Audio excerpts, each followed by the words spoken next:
Welcome to Therapy Daddies, the podcast celebrating moms, dads, caregivers, and therapists changing lives every single day.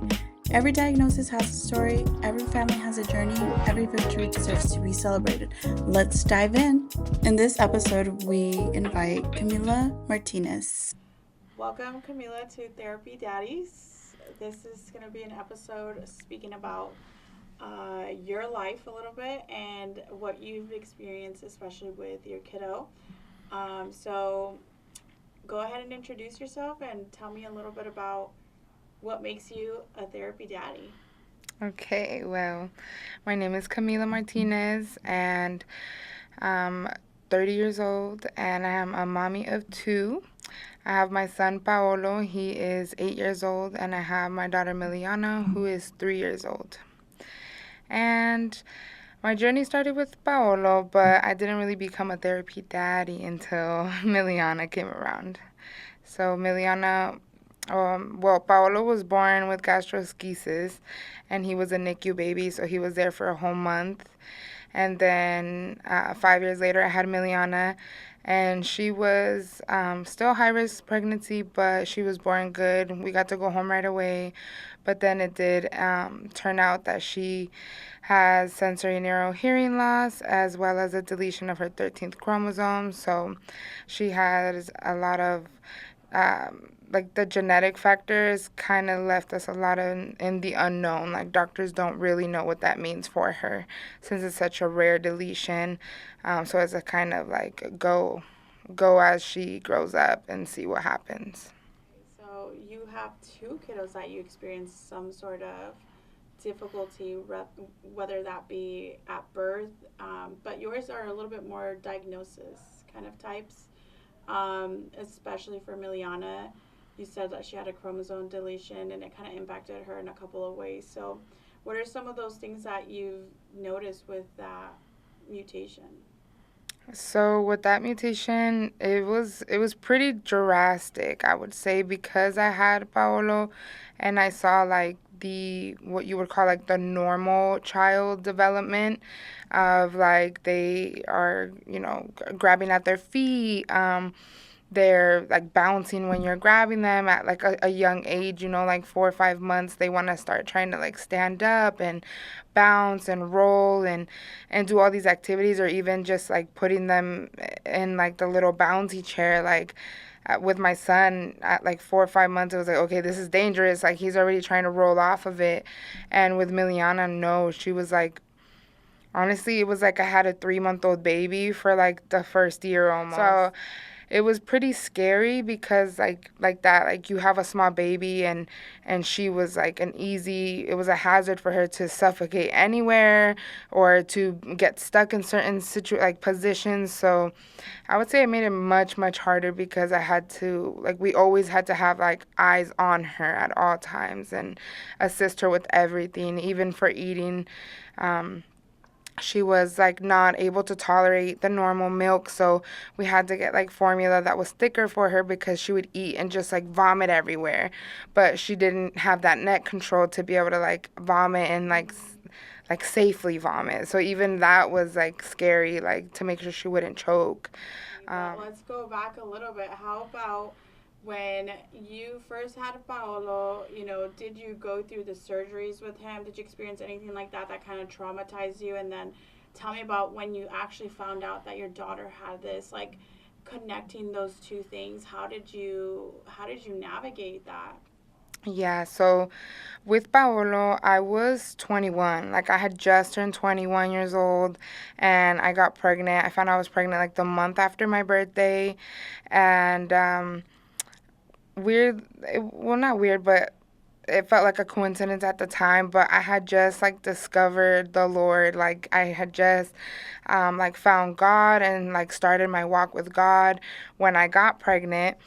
And when I was 13 weeks pregnant, that's when they told me that Paolo was going to he was going to be born with his intestines out, like that he had gastroschisis, that they had to do like all these other tests to make sure, because it can be like very severe or it can be light. And it depends on like, is there a sac around the intestine? There's like so many things that come into play.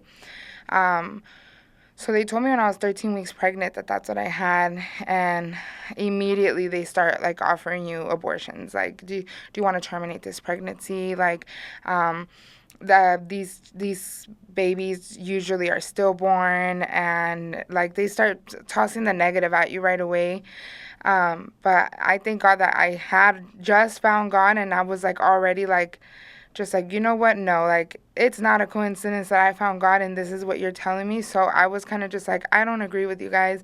And I was really just upset. Like, why is everybody offering me to terminate this baby? Like, the fact that they want me to do that so bad is showing me that no, like, I'm going to do the opposite, and not terminate it. So, Was there a difference between your lives from that point to Miliana, or would you say it was 100%. consistent? No, it was like a complete 360. Like, when so when I got pregnant with Paolo, I was still like very much in the world, they would call it. Like, so I had just turned 21. So prior to him, like, I was smoking and drinking and partying and having a good old time. And I literally had just found God. Like, I want to say like 2 months before I got pregnant, I had reached out to a friend and was like, hey, can we have a Bible study? Like, I don't know how to read the Bible and I need help, and like I want to know God. So I had literally just started my walk. So it was like, it didn't look pretty. A lot of people would be like you're a Christian, you know, like you want to say you're Christian, but like what can you do? Like God will grab you when you're in the dumps, when you're a dirty rag, and he will fix you. And it's a process. It's not just a magic little snap of the fingers. So at first when I had Paolo, it was still very hard. The lifestyle that I lived wasn't still perfect, but my main thing was it doesn't matter, like I'm just gonna have faith, and that's it. Like, I'm gonna have faith that God will get me through whatever is gonna happen, whether he survives or he dies. Like, there's a purpose behind it, and I'm just gonna grab onto God and trust that he's gonna choose the best thing for me. How soon after did you have Miliana? After Paolo? I waited 5 years because I was actually really scared, because Paolo's like, just having him, when I had a 30-hour labor with him, and I was trying to be brave, and like I wanted to have like a natural birth, no epidural. I was persistent. Like, I was like, I'm gonna do this. I'm gonna have this baby naturally. Like, I'm a real woman, you know.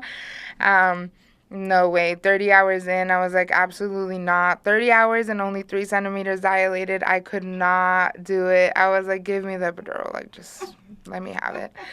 Like, I'm done. So I got the epidural, and within 30 minutes of me getting the epidural, his heart stopped. Like, his heart dropped on the monitor. So they, like, everybody freaked out, and they, like, rushed me in to do an emergency C-section. So when they actually pulled Paolo out, he was already like not breathing, unresponsive. Like, me and my husband thought he was like brown skin. We're like, oh, like our little baby, look how brown he is. But he was like purple. He was not breathing. So and I like, it's funny now, right? But just like in the moment, we were like just looking at, like, that's literally all I could see. His intestines were literally hanging out of his body. He was tiny, but all I could see was his beautiful little face and his curly little hair. And I was, just like, thank you, Lord. Like, thank you for this baby. But they had to resuscitate him and bring him back and put him on oxygen. And it's, like, scary. With babies with gastroschisis, it's, like, very... I think what traumatizes you the most is to see such an innocent, like, helpless baby be in so much pain the minute they enter the world. Like, the minute they enter the world is absolute chaos. Like, everybody, you know how many doctors were in that room? Like, they put him into a plastic bag, like a meat bag almost, it looks like. They put him into a bag. They rush him into the back. They're immediately putting IVs, central lines, morphine drips. They immediately have to put like a silo in, which is like a device that goes in and holds that skin open where the belly button should be. It holds that skin open so that they can put a bag, and they basically put their intestines all into a little baggie, and they fill it up with liquid to keep them wet, because that's the most important thing. Like, if that intestine gets dry, it causes a whole bunch more of problems, complications, and stuff. So their immediate thing is like, number one thing is to get a silo in, put their intestines in a bag and fill it with fluid so that the intestine can stay wet. They're walking him over, and my baby, he like, you speak life over, and God will deliver. And so my baby pulled out his own respirator. He, on the walk over to Rady's, he pulled out the tube. He didn't need it. He started breathing on his own, and he was like, yep, mama, you're right, I'm strong, I got this. And from then on out, like, the doctors were amazed. Like, his intestines went into the bag within 4 days. He was exactly a week old when they closed up his belly and like sewed his belly button in. And then from there, it's a process because they can't eat at all. So they have like IVs. So same, like they have like a tube in their mouth that's sucking out the bile because they're not able to poop. So yeah, so they have like a little tube that's sucking out all of the bile from their tummies, and they can't eat. So you like basically like you just have to pump your milk and like rub their mouth with like a swab to wet it, because I don't know if you knew this either, but your colostrum is so powerful that even just rubbing his mouth with it, that colostrum was getting into his cells and it was actually helping him heal. Like, it was healing him. Yeah. So they took him right away. He took out his thing, like, and that night I was like, I'm gonna go see my baby. Like, I don't care what you say. As soon as I got to my room, I went over there, and I prayed over him every single night that he was in the NICU. Every night I prayed out loud. I made sure everybody heard me, and yeah, he, within a month, he was able to come home, and they're like, that's amazing. Like, that's the fastest case that we've ever seen. Like, go home, no problems at all. Like, his intestines went in, he had the surgery, he started eating, he tolerated food. By week 3, I was breastfeeding him in the NICU. So it was like just glory to God, honestly. He got to go home, and once he was home, he was perfect. Like, it was just like the perfect experience with him. He got strong, he got big, like he was able to run, like rolled over and crawl and walk before he was a year old. So he was like, he scared me in the beginning to have more kids. I was like, ooh, I'm gonna wait, because what if I have another, you never think about that. When you get pregnant, you're like, oh, it's gonna be the best. But I was like, dang, I never thought about that I would be the one. You never think like, oh, it's gonna happen to me. You see it happen to everybody else, but you don't think it's you. So having that experience, I was like, I don't even know if I want another baby, because you don't know what you get. Like, God gives you what you get, and that's what you got to deal with. So I was pretty scared, but I got baby fever when he was 5 years old, and I was like, oh, a baby, I don't know. I had gotten married. I was at a different stage of life then. I was like, like further along in my walk with God. So I was like already like doing much better, more focused on family and not like, being outside and having a good time. And I got pregnant again on the same day I found out with my son I was pregnant. I found out with my daughter. It was on May 27th with both babies. I found out I was pregnant. I always say that if that happens, there's something happening right before that you prep for. It's just consistent. So that means you're a really consistent person. So. Yeah.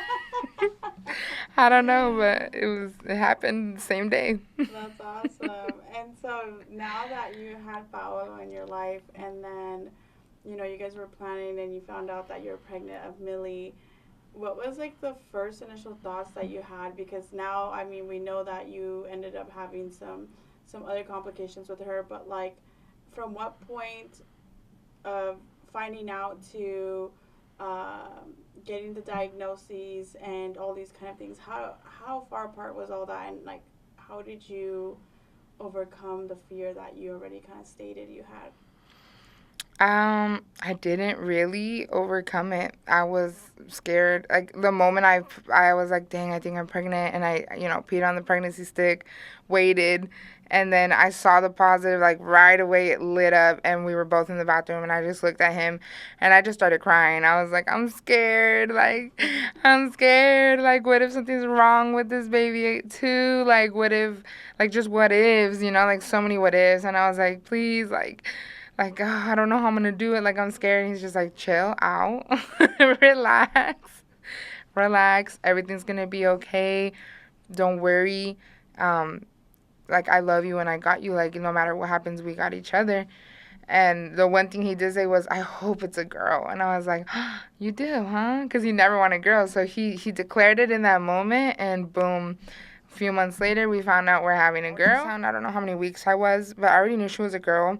They did kind of see something wrong with her corpus callosum. Like, I remember it perfectly. They're like, kind of scared. And I was like, oh, here we go. Like, here we go. So was that the first thing you found out? Was the corpus callosum part? Or? So they told me it was a false alarm. So they actually seen something wrong. They saw that it was malformed. And then they're like, we're going to have the doctor look at it. Like, don't worry. They try not to worry. Like, oh, don't worry. The doctor's going to see it. And then the doctor's seen it. But the thing, too, so we didn't know Millie was deaf, right? Like, we didn't know she was deaf. And whenever we would go do these ultrasounds, and she would feel the wand, like, she would spaz out and, like, move away from it. And, like, now that we know that she's deaf, like, it makes sense. Like, she's trying to sleep as a little baby in the womb. So when you touch her, she was like, nope, leave me alone. Like, I can't hear you, so don't touch me. Don't bother me. So anytime they would ultrasound her, she would literally, like, hide in my stomach. Like, she would go to this side. They would go here, and she would move to, like, she was impossible to ultrasound. So it was really hard for them to get a good image of it. And the little bit they did, they were like, well, we think it's a corpus callosum. Like, it looks a little deformed. It looks a little smaller. But we had another doctor review it, and no, she's fine. It's like once we had her and, like, we were in the room, day one, like, she wasn't reacting. So even towards the end of my pregnancy, like I said, they make you go to the doctor every week. And, the stress test. They do stress tests on you. So anytime they would hook me up, same. She would, like, move away. It was hard to monitor her. Or me throughout the day, you had to do your kick count, and you had to count, like, that they kick 10 times in an hour at least at one point throughout the day. So I was a stickler on that because, again, I was scared to have a stillbirth. So I was like, I would try to count, and I'd be like, dude, she's not kicking. And I'd be like, Millie, Millie. And I'd poke my belly, and I'd be like, Millie, Millie, baby. Like, seeing if she would react to my voice, and she wouldn't. So I would freak out, and here I am driving from, like, I used to live all the way in East County. I would drive my happy self all the way to Mary Birch just so they can check me because I'm like, I can't feel her. Like, I didn't get 10 kicks today. I got 3. And I'm scared. Like, that's crazy. And I wonder if, like, the medical team that kind of has your record and knew that you were coming in, like, it just makes sense now after knowing she was deaf, that, you weren't feeling the kicks as like, she couldn't hear me. Yeah. She couldn't hear me to be like, Millie, wake up. She was knocked out. And I know with reproduction, it's like one of the earliest sensory kind of integrations that our brain and our system gets is hearing. It's like I think it's like 3 months, while they're in your womb that they start being able to hear, and they can hear your voice and recognize sounds. It's just so crazy. And right? It has a lot to do with their development. Like, actually, like, the absorption of sound begins, like you said, when they're in the womb, and that helps develop your brain. Mm-hmm. And so, like, hearing sound since you're in the womb starts developing your brain differently, to the point where even when you're born and you're a baby, sound, like, it's, you think like, oh, they're just sleeping, but their brain is doing so much work. Like, they're processing the noise that they're hearing. It's developing a lot of stuff in their brain. So that also has a big part to play into development in her mind, because she wasn't exposed to sound. It's silent. And that's one thing that I know about Millie, is that I remember when I first met her, I was like, this is one of the calmest kids I have ever met in my entire life. Like, it's almost like she's so calm, it brings you peace. Mm-hmm. You just want to, like, it's like a teddy bear. Like, I mean, legit, But I guess that's kind of a good time to kind of introduce how we even met each other and how that came about. So, do you remember when we first met? I do. I do. So I was a how could they say you say that I was one of, like, the grumpy moms, like the meaner moms. She was a grumpy mom. But for me, it was really just because it was hard to adjust. So they again, I got services right away. So Early Start is basically the first program that you get hooked into, and then they help you get connected with Regional Center, and Regional Center connects you with your PTs and your OTs and your all the therapies. So they got me hooked up with regional center, like, really, literally right away. Like, by the time she was 4 months old, she was getting PT and OT already, Wow. and early start services. So they were coming over right away. And her first PT was, like, super on it, too. Like, she was like, nope, like, this baby is gonna, like, like, defy all odds. So she was super on it with her, and super, like a personal trainer. Like, she was on it. Like, she felt no sympathy for Millie. Like, Millie was so cute as she was a tiny little baby, and she'd be like, like, the PT would walk in and she'd be like, like, I'm tired, no. And she'd be like, girl, let's go. So our first, like, few, I don't even know how long it was, because it, like, all blended together. So I'm not really sure how old she was when you finally met her. She was older already. Yeah, I think she was already a year old, huh?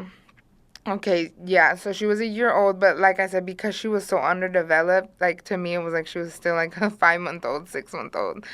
Um, so that PT ended up having to move out of state, and they're like, okay, well, she's like, I'm leaving, but regional center is gonna, like, come back and let you know who your new PT is. So then that's when I got the call from Redemption, and they set up services, and they're like, oh, somebody has to come out and eval you, and I was like, fine, okay. Yeah, when you finally came, Millie was still, I think she was still even, like, when we set her goals, it was like she was only functioning like a 6 month old baby or something like that. I do remember that. I remember she wasn't even, like, fully sitting up on her own. Mm-mm. She was very wobbly. Couldn't even roll. Yeah. So you're right. She was presenting like almost like you had a really young baby, and she was already at the age where you would want someone to be walking. So, yeah. Yeah. And that's also why I was kind of more grumpy, because it's like, like, I was stuck with a 6 month old baby, like, to the point where, like, you get kind of, as a mom, like, you get kind of frustrated, like I have to clean, I have things to do, like, even at home, like, I want to, like, be able to wash the dishes and do the laundry or clean the bathroom, and with a normal 1-year-old baby, like, they're already, like, playing with their toys, entertaining themselves, like, Right. running around, crawling around, and they can hear you, so you can just be like, oh, hey, baby, like, I'm over here. Like, you can play with them by talking and stuff, even though you're, like, cleaning and doing something, they can hear you.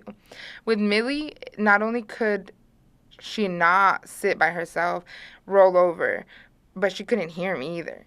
So for me, I felt mean. I felt like I was neglecting her if I were to go do the things I had to do while she was awake, because people, that was the number one thing. People are so insensitive too. Like, her head's really flat. Like, her head's getting really flat. Like, did you notice that? Like, yeah, I noticed that. She's my daughter. Like, but people think, like, what do you expect? That I'm gonna, like, sit with her and hold her all day long to make sure her head doesn't, like, that's not realistic. That's not realistic. I have things to do. I have to, I have a lot of things to do, even if it's in my own house. I have another kid. Like, I can't just sit there all day. Like, some moms do that, Some moms just, like, don't do anything and sit with their babies all day, and that's okay, too. But for me, I was like, that's not okay. Like, and I think it's really important to state that you're, like, one of the cleanest people that I've ever met, too. I know, like, two people, you and somebody else that's, like, really clean like this, but I think it just kind of, like, states the fact that, like, no, you're a super clean, organized person, and your home has to be clean and organized. Actually, that's one of my first memories about going into your home at first as a PT, was your shoes were so perfectly lined up by the door. And I remember when I took my shoe off, it, like, kind of landed on one of your shoes. I was like... And you were like, your eye was twitching. I was like, I'll go fix it right now. When I left, my shoes were, like, properly ordered. I was like, these stinky old shoes, like, they're right there over. But yeah, I mean, it makes sense, though, the way you're describing, like, even just the fact that, yeah, you have to visually engage her, so it's like, you can't just, like, leave her in the corner, because then, too, she's also a very curious little girl, so, even though she couldn't roll and move on her own, I mean, she's very wobbly in the sense of, in that time, she was very wobbly to the point where she could easily, her proprioception was off, so it's like she could easily go to the left and just really actually, like, hurt herself. So it wasn't like and she's deaf, so she couldn't really talk, so she was quiet. So there was times where, like, even if she, like, your intrusive thoughts take over too. Like, what if I'm cleaning the bathroom and she like falls over and she doesn't make noise and she's suffocating? Yeah. Or what if she falls on a toy and she's choking on it and I can't even hear her?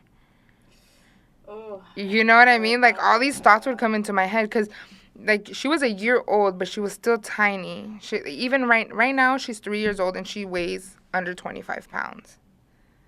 Wow. Yeah, and people are like, that's abuse. Like, girl, are you feeding? Yeah, like, she eats. You've seen her. That girl can eat. But she's small. Like, that's just how she is. She's a tiny baby. She still looks like a baby, but she's 3 years old. And at that time, it's like, even if I was sitting her in the little chairs, well, like, put her in a chair, you know? Like, okay, but even in those little baby chairs that they have that have, like, the safety thing, I would have to stuff blankies in because she was so small. And she couldn't even hold her neck up. So she would just plop there or plop forward and just, like, not even try to, like, she wouldn't even try to reach for stuff that much. So it was like, dude, this is abuse. Like, if I just leave her sitting here on, like, you know? So it was tough. It was tough to manage and being clean. And because when you're in a situation like that, like, you got to think about it. And the big term is I don't have control. Like, you know, I have no control over her diagnosis.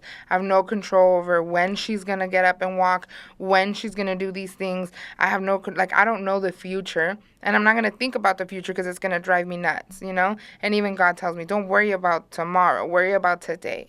So I'm going to worry about today. But since I couldn't even leave my home, I had to be home. It was harder to go out with her. It was harder to do things. It's like the only one thing I have control over is that I can keep my house clean, that I can make dinner, and that I can be a good provider at home. So it's like that's the one thing I do have control over, that my shoes are lined up, that my floor is spotless, that my bathroom smells good, you know, that my laundry's done. Like, that's the one thing I can control. So I was obsessing over that, like, and like freaking out over it, like just OCDing, you know, because it's like, well, I'm controlling this and this is my bubble. And so you learn how to live in that situation and control and live day by day. Now, thank God, I've kind of let go a lot more. Like, because now she's 3, you know, so now I'm just like, whatever. Like, we have kids. There's going to be a mess. Yeah. And I feel like that's one thing with Millie that you've had an amazing kind of, like, projection with the situation that I've seen is how you constantly speak on gratefulness. It's something that you constantly tell me, and just a little quick kind of backstory. So, you know, I was a PT for Millie for a little bit, and then through that we built a really nice friendship. And then after that, you ended up working for Redemption, and now we work together, and now we're basically like sisters. And I feel like now I learned a lot from you, though, in the sense of you talk about gratefulness all the time, and sometimes you even tell me, like, you know, like, be grateful for what you do have, because these are things that I will never, like, get to experience, and these things and that. And it's really nice to, one, have friends like that, but two, I think your perspective of gratefulness is not something that's very common. So talk about that a little bit. Yeah, so how could I say? I learned to be, okay, because there's one of two routes. And the early start teachers, too, they would praise me a lot. Like, wow, like, you're so amazing. You're such a great mom. And I'd be like, really? Like, how? You know, like, I'm going through it. Like, I'm pretty sad. I don't know if you guys can tell, but I'm pretty sad, too. I don't feel like I'm doing the best. I look like a mess. You know, you think people would judge you, like, because you look a mess. And, like, my daughter looks cute, yeah. But they would always praise me, like, no, like, you don't understand. Like, there's parents, like, when they find out, when they hear the diagnosis that their child is deaf, like, they will do anything to make sure their child gets that hearing back. Like, it is the end of the world to them. Like, there's no way I'm going to have a child that can't hear. And to me, it was like, that's crazy. Like, but it is what it is, you know? Like, that's crazy. And so they they get crazy on that. Like, no, and doctors, and they go to the ENT, and I went through all of that too. Like, she had MRIs and CTs, and like, we were always in the hospital. They were putting on her anesthesia, doing x-rays, like all these tests that they had to do, girl. It's crazy. The first year, like how much, like I lived at the hospital, always going to these appointments, like it consumes everything.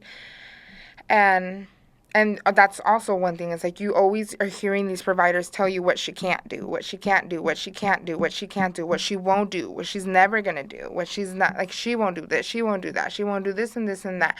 And they're just like so persistent on getting cochlear implants. Like that's all they want to do. Like, she needs cochlears. CCS will cover it. Don't you want her to hear? Don't you want to know? Like, what if she could hear?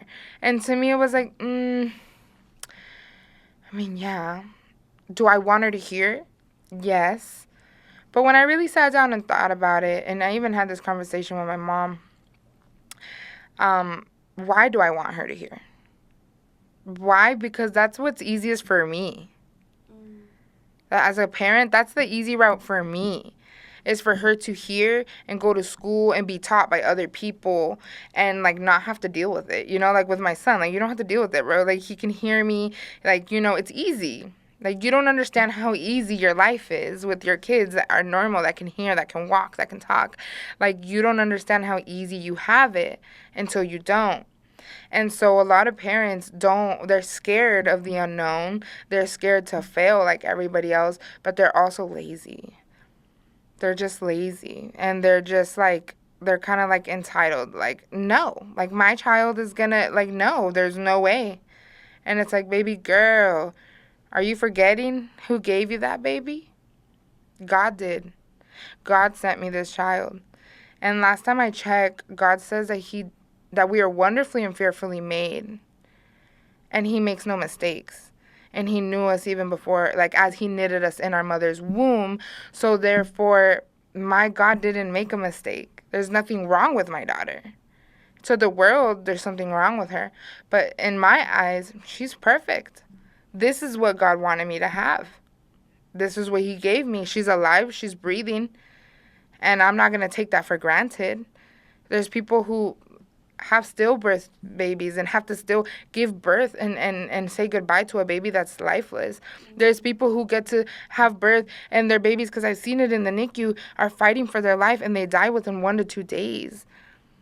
You know, like, to me, it's like, I'd be a fool if I took the blessing of life that God gave me for granted, and I was just miserable because she couldn't hear, or because, you know, she can't walk yet. So to me, it was like, absolutely not. Like, I'm not going to see it like that, and that's just laziness. Like, those parents are just lazy, and they're scared of the unknown. Am I scared? Yes. Do I know what to do all the time? No, I don't know what to do. I want to be the best parent for her. And the scariest thing is, I have to learn ASL. I have to learn a whole new language. Yeah. I have to learn a whole new language.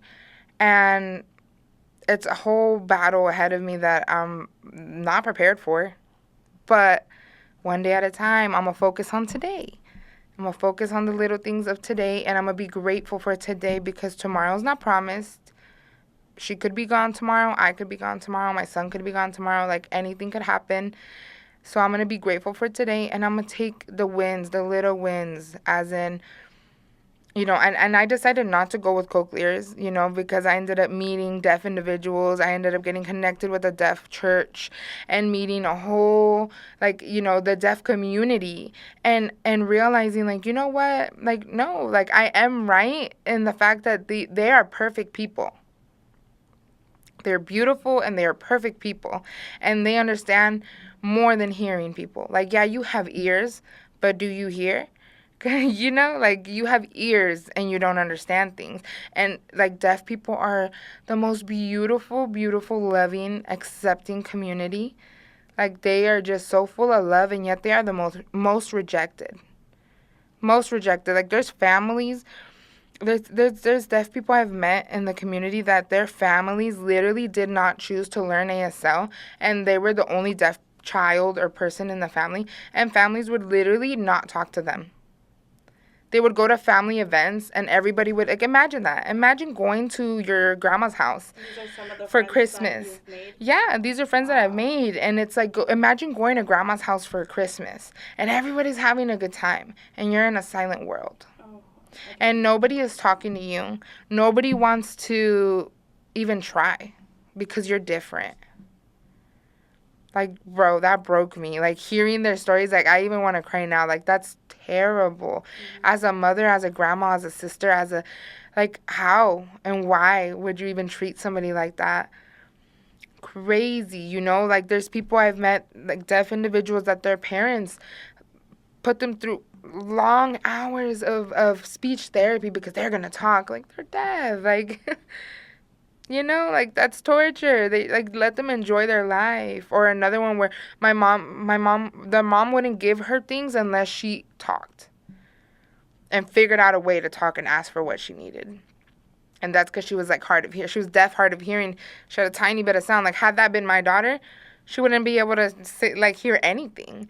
So it's crazy to me, like, the way that people are and how they'll handle different things. So for me, I was like, absolutely not. Like, my daughter's perfect. Yeah, it's going to be hard for me. And do I want to be lazy? Of course. Everybody's a little lazy, but I can't. This is what God gave me. Like, I have to get it together. I have to learn sign language, and I'm learning sign language. And no, she can't walk yet, but you know what? I had a tubal ligation. I don't get to have any more babies. And I have a baby that I've been able to enjoy for 3 years now. Okay, like, in onesies, in you know, like, carrying her around, like, holding her on my hip. Like, I got to enjoy a baby. God gave me a baby that I got to enjoy, and one day she will get up and walk. But today, it's not the day, and I'm still gonna love her.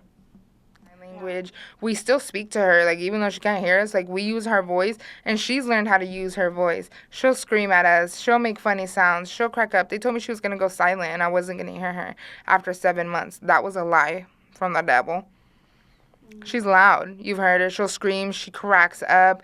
She's always cracking up. Like, she'll do things on, like, to be funny on purpose, and she'll see me laugh, and she'll start laughing too. Like, she is just so full of love, and I think that love just will always conquer it all. Like, you being loved and knowing that you're perfect and people love you no matter what, like, she doesn't even know there's something wrong with her because she is so loved. She's like, this is normal. I'm normal. She's normal, and she thinks she's normal. She doesn't know she's different because I don't make her feel that way.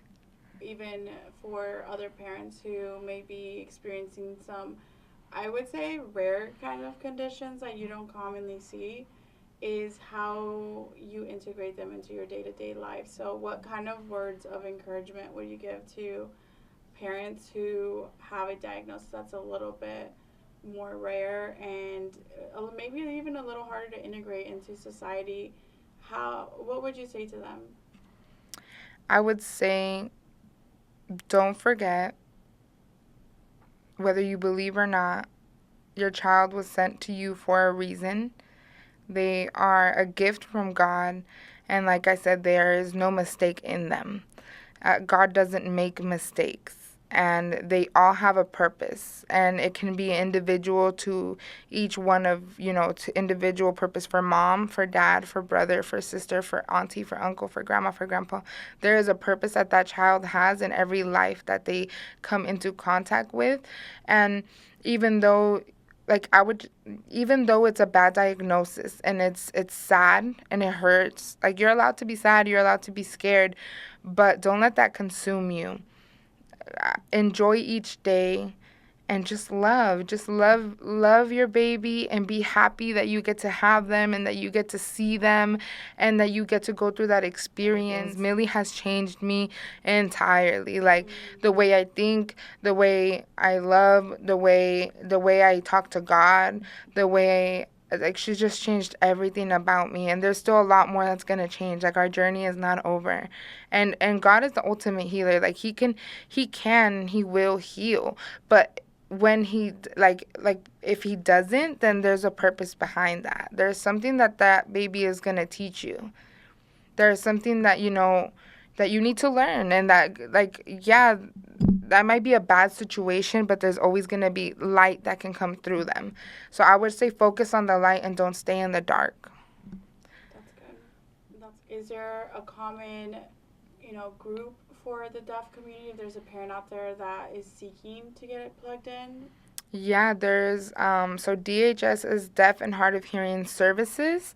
So they will actually offer you deaf coaches. So it's ran by like deaf individuals, and so they will offer a deaf coach to come out and meet with your family once a week and teach you ASL. So they're a service that's out there to basically encourage deaf culture. They're out there for like the parents that want to embrace deafness and who want to learn ASL and just learn about the deaf community. I would say definitely get in touch with them and learn about the deaf community first. Don't just run towards cochlear implants because yeah, the audiologists are gonna recommend that. In the end, like who doesn't want to hear their kid talk or to give them that opportunity. And every kid is different. My daughter had a very severe type of hearing loss. Her nerves were very tiny and damaged, and there was not a probability that I was going to even work on her. So for me, it was like it was not worth putting something in her body that was going to cause or could cause pain and discomfort when I had such a happy, beautiful baby. Like she was so happy. Like I just didn't want to mess with her peace. So I would say get educated, go online. Facebook has so many groups for deaf moms.